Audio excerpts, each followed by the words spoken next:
Hello my friends, lesson today, fit it bread tool missing in AutoCAD. Okay, it's so easy, let's go.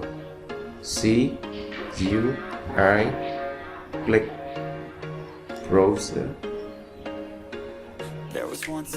No code C, program file, AutoCAD. Pressing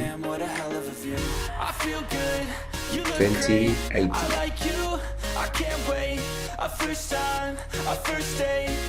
User support. Click. Open. Load. OK. Close. Finish. Now enjoy your ePrint tool. Okay.